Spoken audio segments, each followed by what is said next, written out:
મિત્રો ઘણા બધા માણસો હોય છે જેના ગળામાં બહુ ખરાશ હોય છે. સતત ને સતત હંમેશા કફ રહેતો હોય છે. કાંઈક ને કાંઈક ફસાઈ જવું એવું લાગે કે ગળામાં કાંઈક ને કાંઈક વસ્તુ એવી છે જે આપણે કહી નથી શકતા. જ્યારે હોય ત્યારે આપણે ખોખો કરતા હોય છે અને કફ નીકળે છે. મિત્રો ક્યારેક તો નથી પણ નીકળતો, હેરાન કર્યા કરે છે. તો આ સમસ્યા એક નાની સમસ્યા છે, પણ આને ડોક્ટરી ભાષામાં વાત કરીએ તો પોસ્ટ નેઝલ ડ્રોપ કહેવાય છે. આ નાકની જે પાછળનો ભાગ હોય છે તેમાં અથવા ગળામાં કફ જમા થાય તેવું લાગે છે. કફ ત્યાં રહે જ છે, ગળામાં બળતરા થાય છે, ઉધરસ આવે છે, વારંવાર તમારું ગળું એવું બરડા રાખે છે, સાફ નથી થતું. તો આ બધા જે લક્ષણો છે, આ જે કારણો છે, તેના વિશે હું ડિટેલ વાત કરીશ. તો મિત્રો ધ્યાનથી વિડીયો સાંભળજો, તેથી કરીને તમારું ગળું હંમેશા ચોખ્ખું રહે, સાફ રહે એવી મારી આશા છે. મિત્રો નવા હોય તો વિડીયોને લાઈક કરજો, ચેનલને સબસ્ક્રાઇબ કરજો, જેથી કરીને અવારનવાર આવા સ્વસ્થ રહેવાના વિડીયો અમે તમારી સમક્ષ હંમેશા રજૂ કરતા રહીએ. હવે મુખ્ય વાત કરીએ, જે મેં તમને કહ્યું કે પોસ્ટ નેઝલ ડ્રોપ શું છે, એની સમસ્યાનું કારણ શું છે, ઘર બેઠા તમે એને કેવી રીતના ઠીક કરી શકો છો. હવે પહેલું કારણ તો સામાન્ય છે. જો તમને ધૂળ અથવા બહાર ફરવા જાઓ છો, અથવા કોઈ પણ જાતની તમને એલર્જી હોય, તો એ એલર્જીના કારણે થાય છે. વધારે પડતું માણસોને ધૂળમાં રહે છે ત્યારે એલર્જી અથવા વાતાવરણમાં થોડો ફેરફાર આવે છે. મોસમી ફેરફારના કારણે ગળામાં ઉધરસ થાય છે, શરદી થાય છે અને તાવ જેવી મોટી મોટી સમસ્યાઓ આવે છે, જેનાથી ગળામાં તમને કફ થાવું સામાન્ય છે, ખરાશ થાવું સામાન્ય છે. આવી તકલીફ તો તમને થઈ જ હશે. તો મિત્રો જેટલી પણ આ બહાર જવાના પ્રોબ્લેમ હોય તો તમે તેની દવા લઈ શકો છો. પણ મિત્રો આજે હું તમને જે ઘરેલું ઉપચાર કહીશ, અને આવું વાતાવરણ ચેન્જ થાય અને થોડુંક પણ ગળામાં લાગે તો તમે આ એપ્લાય કરી શકો છો. બીજા સિમ્ટમ છે કે તમને પેટમાં લગતી બીમારીઓ પણ હોઈ શકે. એટલે મિત્રો પેટમાં એસિડ વધવું, ખોરાકની નળીમાં પાછું જવું, આના કારણે પણ ગળામાં બળતરા થાય, તેને પણ આપણે પોસ્ટ નેઝલ ડ્રીપની સમસ્યા જ કહી શકાય છે. અને અમુક માણસો હોય છે, જે લોકો શુષ્ક હવાવાળા વાતાવરણમાં, માનો કે કોઈ ભેજવાળા વાતાવરણમાં ગયા છે, અથવા તમે ઘર બેઠા એસીમાં બેઠા હોય છો, અને તે એસીનું હવામાન પણ એક ટાઈપનું ભેજવાળું વાતાવરણ જ ઉત્પન્ન કરે છે. તો એસી અથવા બહારનું ભેજવાળું વાતાવરણમાં જઈને તમારું માથું પકડાઈ જતું હોય, દુખતું હોય, કળતર જેવું થતું હોય, ગળામાં ખસખસ અથવા ખોખો થતો હોય, તો પણ આને આપણે પોસ્ટ નેઝલ ડ્રીપ તરીકે કહેવાય છે. હવે હું તમને જે ઉપાય કહું છું તે તમે ઘર બેઠા આરામથી કરી શકો છો. તેની કોઈ એટલે કે કોઈ અસર નથી, પ્રોબ્લેમ નથી. હવે જે ગળાની ખરાશ છે, ગળાની ખરાશ માટે હું તમને જે ઘરેલું ઉપચાર કહીશ તે ધ્યાનથી સાંભળજો. જો તમને ગળામાં કફ જમા થઈ જતો હોય, બળતરા થતી હોય, કંઈક એવું અટક્યું હોય એવું લાગે, તો તમારે આ વસ્તુ એપ્લાય કરવાની જ છે. ધ્યાનથી સાંભળો મિત્રો. હજી સુધી વિડીયો લાઈક ન કર્યો તો વિડીયોને લાઈક કરી દેજો. પહેલી વસ્તુની વાત કરવાનું છે. તમારે આદુનો ઉપયોગ, આદુનો ઉપચાર કરવાનો છે. 1 ચમચી છીણેલો આદુ લેવાનો છે. એના પછી 1 કપમાં તમારે પાણી નાખીને તેમાં ઉકાળવાનું છે.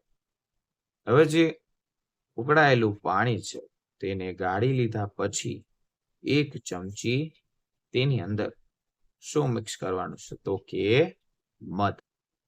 મધ મિક્સ કરીને દિવસમાં તમે 2 વાર પીશો તો તમને સારું રહેશે. જે માણસોને ડાયાબિટીસ હોય તેને મધનો ઉપયોગ નથી કરવાનો.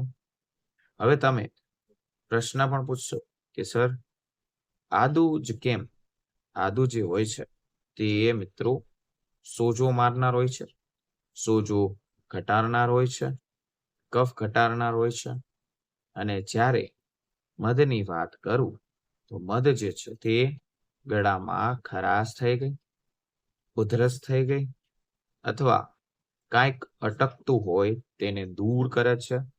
આ 2 વસ્તુ જ્યારે ભેગી કરો છો, આદુ અને મધ, તો તમને સારા ફાયદા મળે છે.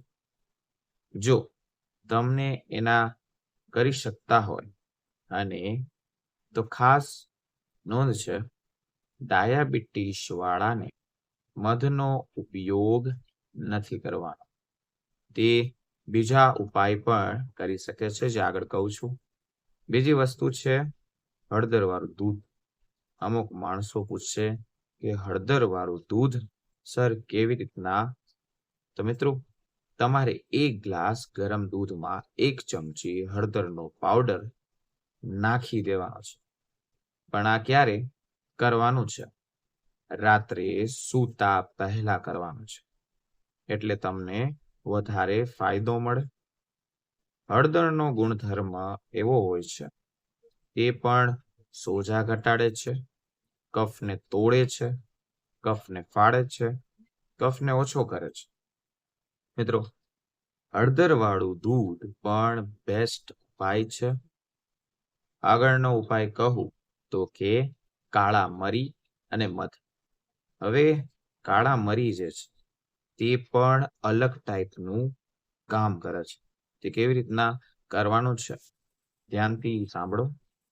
1 ચપટી કાળા મરીનો પાવડર 1 ચમચી મધમાં મિક્સ કરીને દિવસમાં તમે જો 3 વાર ચાટી લ્યો તો પણ તમને 100% ફાયદો થશે.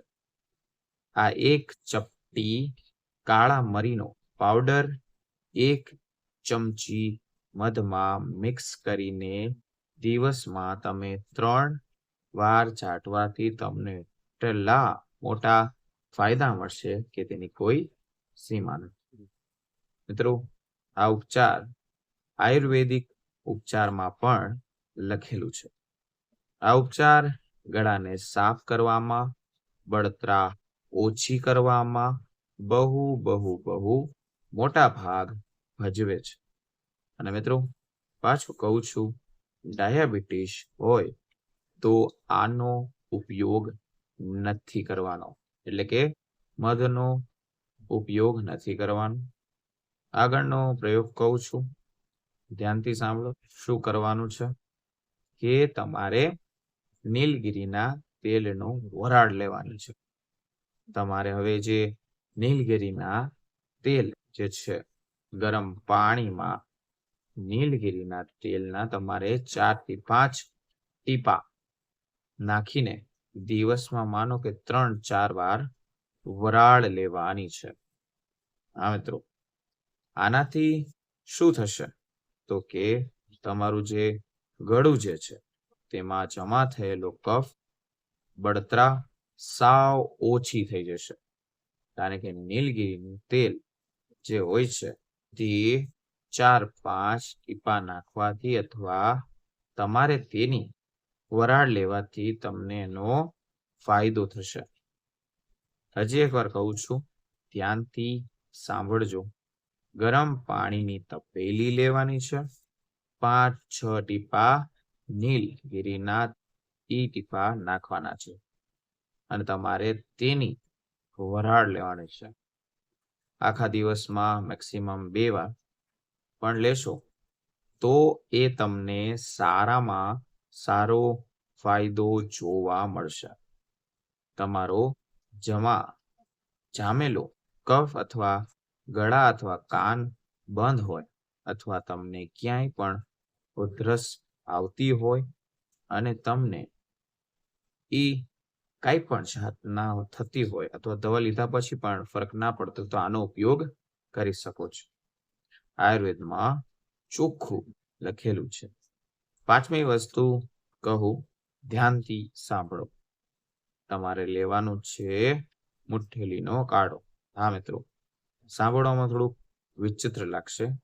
મુઠ્ઠેલીના 4-5 કટકા લેવાના છે અથવા તમે 1 ચમચી પાવડરને પણ 1 કપમાં પાણીમાં તમારે ઉકાળી નાખવાનો છે. હવે જે બન્યો છે કાઢો, આ દિવસમાં 3-4 વાર લેવાથી ગળાનો સોજો એકદમ ગાયબ થઈ જશે. મુલેઠીનો કાઢો તમે પીશો તો પણ તમને અલગ જાતનો વિચિત્ર ફાયદા જોવા મળશે. તેની અંદર શું હોય છે તો કે બળતરા ઓછી કરવાની ટેવ હોય છે. અંદર બળતરા ઓછી કરવાનો ગુણધર્મ હોય છે. અંદર મુલેઠીના 4-5 કટકા તમે અથવા 1 પાવડર 1 ચમચી લઈ શકો છો.